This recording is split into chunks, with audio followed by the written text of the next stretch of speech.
As someone who grew up playing Call of Duty, I've always had a bias against Battlefield. It's not like I ever played Battlefield, though Call of Duty was just what my cousins played, so obviously that's what was coolest. But it's been 10 years since the last time I played any first-person shooter, unless you count like 4 hours of Team Fortress 2 a couple months ago. And recently, I've really wanted to scratch that itch again, so this game couldn't come at a better time. I know there's been a lot of hype around this game, with Steam numbers being thrown around, people claiming it will be the death of Call of Duty, blah blah blah. But in this video, I'll be exploring this game from the lens of someone who lost interest in playing any first-person shooter from any franchise a while ago and is hoping to find a reason to get back into that FPS grind. I've played this game daily for the past week to make sure I've experienced everything there is to offer, even if it was just for a little while. So for anyone who's still on the fence about buying this game, I hope this video helps you out. And for those who double down on their pre-order after playing the Black Ops 7 beta, I hope this video can provide a different perspective. So without further ado, let's start with the campaign. Now, I've never been one to really care about campaigns, even in Call of Duty. As a matter of fact, I don't think I ever started any of the campaigns on any of the Call of Duties I ever bought. But right off the jump, Mission 1 caught my attention. They just drop you smack dab in the middle of a war, as the base the main character is stationed at gets the Pearl Harbor treatment. I mean, what a way to kick off a campaign. And the way the trucks lead me through this attack as we were trying to escape just had me feeling like I was on a ride at Universal Studios. Absolute cinema. And I think I would have liked it even better if I had played it on the PS5 or a better computer, because sadly my graphics card is not up to spec,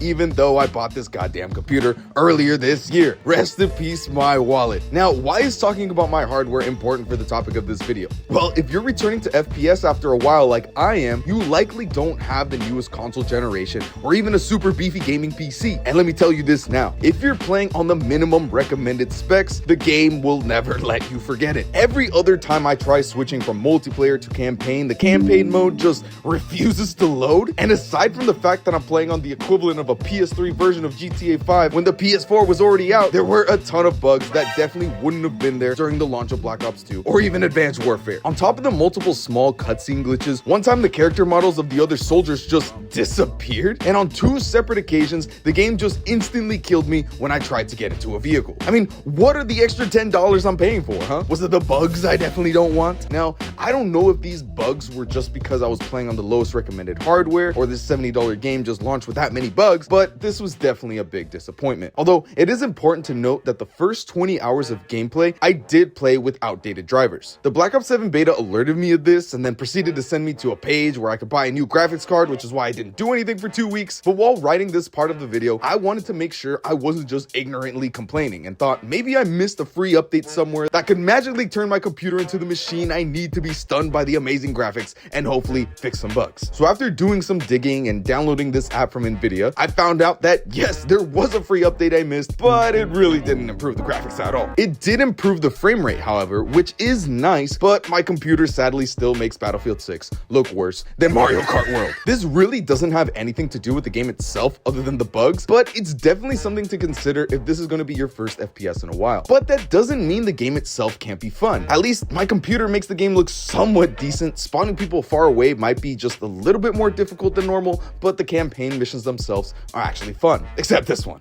The story, on the other hand, it's kind of lost on me. They pretty much spoiled the ending after the second mission, and I don't know if it's just me, but this whole cutscene confused the hell out of me until I finished the whole campaign. And that's pretty much how it was for the entirety of the campaign. I don't know if it's just my YouTube Shorts brain that can't pay attention for more than 10 seconds, but I had no clue what the story was about until literally the final cutscene. I know what they were going for, but it really just didn't work. Although the cutscenes were pretty cool and cinematic when they worked, so you can really tell the developers put a lot of time and effort into making them. But that's the best thing I could say about the story, honestly. So I'm gonna say, with everything considered, I'll give the campaign a solid 7 out of 10. You definitely won't regret playing it. The missions are fun, but all the glitches and bugs, plus the mediocre story, is really not worth paying $70 at all. But who buys Battlefield for the campaign? The campaign is just a part of the game, so I felt like I had to talk about it. Now, there were certainly less bugs than there were in campaign, but that doesn't mean it was free of them either. I heard people like FaZe Jeff talk about how certain challenges weren't tracking at launch, but I never had a problem with that personally. My glitches were a bit more visual, and sadly, I wasn't recording when they happened. I kid you not, I had a glitch where my shotgun got stuck in the reloading animation, and I only noticed when a dude came around the corner and killed me because I couldn't shoot him. And then another where a dude just started flying across my screen. I was so pissed that I wasn't recording when this happened because it was funny as hell. But I did catch this at the end of one of my streams, so if you have a bad connection, this game is literally unplayable. Aside from that, the game actually ran pretty smooth other than my worst graphics. And the gameplay, man, the gameplay, it's something else. It's like I've achieved enlightenment. I know now why Battlefield fans are so crazy about this game. Because Battlefield takes their name seriously. If you play on the bigger game modes like Conquest or Rush, you'll see tanks battling it out, dogfights happening overhead, helicopters gunning down people on the ground, explosions, destruction. It's fucking intense, man. Call of Duty could never match this level of immersion. And for a game whose esports scene literally doesn't exist, this game has a massive skill ceiling with so much to learn. In Battlefield, you really have to play a role, whether you play Assault, which is geared around pushing the objective, or Engineer, where you can repair vehicles to keep the tanks, jets, and helis alive, or Support to keep your Assault class teammates restocked with ammo and health. Or if you're more of a solo player and want to be Recon, you can pick off people from a distance while also being able to mark enemies for your entire team whenever you spot them. As a Call of Duty player, obviously, this is completely new to me. I have never had to worry about classes and which class buffs certain weapons and then having to adjust my playstyle based on the weapon and class I'm using. It definitely takes some getting used to, but it does have its own charm to it. And the one thing I'm really glad they did was keep open classes in the game. Because if every game mode was forced to use closed classes, I don't think I would have enjoyed the class system as much. For those who don't know, in older Battlefield games, they would force certain character classes to use specific weapon classes. For Assault, it would be assault rifles, engineers, submachine guns, support, LMGs, and recon sniper rifles. And they didn't entirely remove that from this game. There are still some game modes still with those rules in place, but for all the rest of the game modes, they do let you do whatever, although they do encourage each class to use specific weapons by adding buffs to guns in their respective category. This didn't stop me from running a sniper on Assault class, however, but it's always in the back of your mind when you're mixing and matching weapons from different classes, that the gun you're using could be slightly better if you were just using a different class. But I think this is a great solution to give players more freedom, which I think makes the game more accessible to a wider audience, so good job, EA. However, I do think they fucked up the weapon balancing. This goddamn shotgun is way too strong. The recoil on certain weapons is really weird, and also on top of those two, I feel like it's really hard to spot people past a certain distance without the thermal scope. Look, I get that shotguns aren't as weak in real life as they make them in Call of Duty, but goddamn, this range is actually ridiculous. In my opinion, I don't think this shotgun should two-shot people in AR range. It's actually crazy. It feels like someone who has somewhat decent aim can just control an entire building just by using this shotgun. And it doesn't help that some of the early ARs you unlock have some insane recoil, making it difficult to accurately pick off people at ranges you typically expect to use an AR at, while also giving this PW SMG like damn near zero recoil. This game is flipping everything I knew about these weapon classes on its head. I regularly find myself using this M433 like a submachine gun and this PW here like an AR. This feels so backwards, and it's insanely annoying trying to get into a medium range gunfight with someone and then I just get two shot or even one shot sometimes by a shotgun. Like, bro, what is happening with the weapon balancing in this game? It also doesn't help that you can just mag dump this shotgun. The fire rate on this thing is busted. I feel like all of these guns need a bit of a rework. I don't know if this is how Battlefield weapons have always been, or maybe the guns get better as I unlock more, but it's really confusing adjusting to these weapons. And maybe it's just me, or maybe I'm just not used to playing on such giant maps, but after using this thermal scope in campaign, it almost feels like it's necessary on big maps. I'm not saying it's gonna transform my KD or anything when I unlock it, but I think the person with the thermal scope will have a huge advantage over someone who doesn't in a medium to long range gunfight. It makes it so easy to see people poking their heads or even a body poking slightly around a corner. It's insane. Zoomed in scopes are already much better than iron sights or even lower magnification scopes in this game just because of the pure size of the maps, and this scope just takes it to another level. Now, I have no clue what I would even do as a developer to balance this. It's kind of tricky unless you want to radically shift how the scope behaves, and I don't think that's a good idea either. But since this isn't a competitive game, it's not the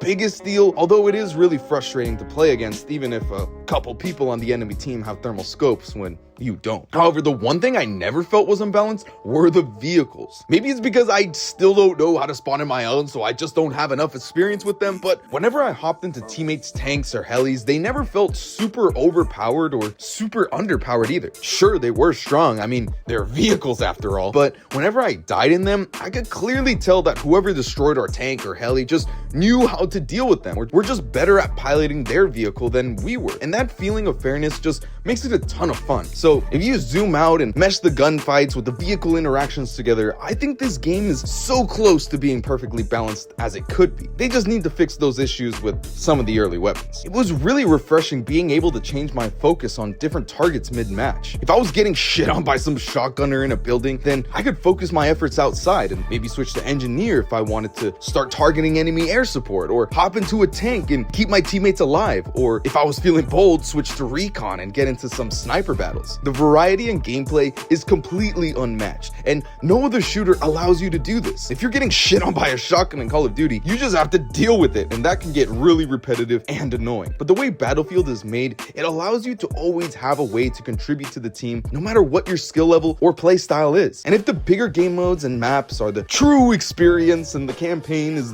the tutorial for how to play this game, then the smaller game modes like Team Deathmatch and Domination is the boot camp. Although it is a lot of fun, coming back to FPS and being dropped in the middle of this massive war zone is a lot to get used to at first. So I found myself sometimes wandering into the smaller game modes so I could just focus on one thing and improve a little before I switch back into the action. And yes, the smaller maps exaggerate the problems with certain weapons I talked about earlier, but Domination and TDM is where I fell in love with FPS in the first place, so I honestly don't mind it as much in here, although this is just personal preference, so you will probably have a different opinion. And I know some hardcore Battlefield fans might hate me for saying this, but these game modes feel a lot like old school Call of Duty. Boots on the ground, the classes are super simple, you can slide, you can dolphin dive, although your character seems to only be weighed by all the gear he's wearing whenever he tries to jump, because you literally can't jump for shit in this game. But the best part about these game modes are the spawns. Oh, the beautiful spawns. They're as shit as they were in the OG Modern Warfare 2. It's so easy to get spawn camped in the smaller game modes when your team is getting steamrolled, and it just brings back some good old memories. I don't know if it's just me, but Call of Duty now just feels so unpredictable. It's hard to get back into the rhythm when you just spawned on one side of the map, move into a building in front of you, and then die to someone who just spawned right behind. Even if it's not as exaggerated as the way I just described it, it certainly feels that way from my experience in the Black Ops 7 beta. And no matter what game mode you're playing on, in Battlefield, you will always have a general direction of where the enemies are. Although it can be abused, I prefer these kinds of spawns more as they feel more predictable to me, and they feel more similar to another shooter I really like to play, Splatoon. I know this is a weird comparison, but in Splatoon, you will always spawn on one side of the map, no matter what. So if Call of Duty has spawns that feel super random and Splatoon spawns never change, then Battlefield finds a good middle ground where they switch more predictably. If you start off on the A objective and then switch to controlling C, your team will start to spawn at C, like it should be. You really only encounter a problem when the enemies control all of the objectives. It seems like the game doesn't really know what to do. This spawn system was obviously made for the bigger game modes, and you never really have a problem over there since the maps are so big, but when you're playing Domination, the maps are way too small to have an HQ. So once the enemies push you back into your spawn, you're kind of stuck there until the game finally decides to switch you sides. In the Black Ops 7 beta, it just felt like the game was rolling dice and said, fuck it, you spawn here now, and that was extremely annoying. And unlike Splatoon, the way you find a match is the best of any shooter game I've ever played. Being able to filter by game mode and map is such a breath of fresh air coming from Splatoon, because over there you are forced to play whatever two maps and whatever game mode the game wants you to play at that time. And if you don't want to play that, well, then that sucks for you. You gotta wait 2 hours and hope the maps and game mode are better. And Call of Duty never lets you filter your search by map, only by game mode. And now that I have this ability, I notice that I tend to like certain maps for certain game modes in Battlefield. If I'm playing Rush or Conquest, I want to be on these 4 maps. But if I'm playing Domination or TDM, I filter those out and switch to these. Why can't more shooter games be like this? It's such a huge quality of life improvement. I feel like this should be a staple in any shooter game. And add on top of the fact that they gave the community all the assets to build their own maps and custom game modes, and you just have a peak multiplayer experience. Now, I was gonna end this video by giving my final rating and telling you how much there is to do in this game with all the challenges they have, which is designed to be completed over the span of several years. And I was honestly gonna say that even though this game is awesome, it might not be for me because I suck ass and don't have a lot of time to get good at shooters anymore. And I was actually really excited to start playing zombies again when Black Ops 7 releases. But this video took so goddamn long to make. They dropped a whole ass new update that somehow actually improved my graphics.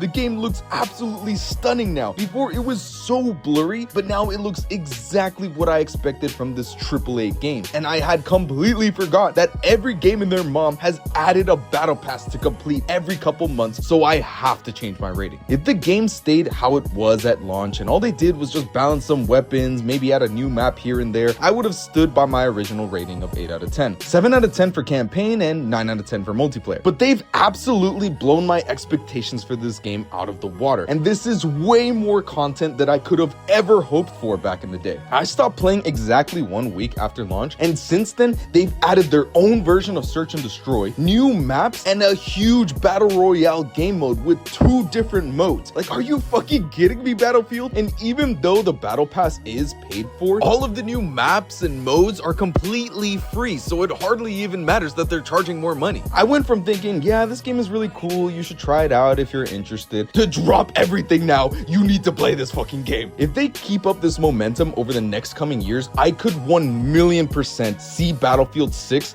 outperforming the next 2 or even 3 years of Call of Duty. But I'm gonna save my thoughts on this new season for a follow-up video I'm gonna make comparing the two around a month after Black Ops 7 releases. But for the way things stand now, Call of Duty definitely needs to step up their game.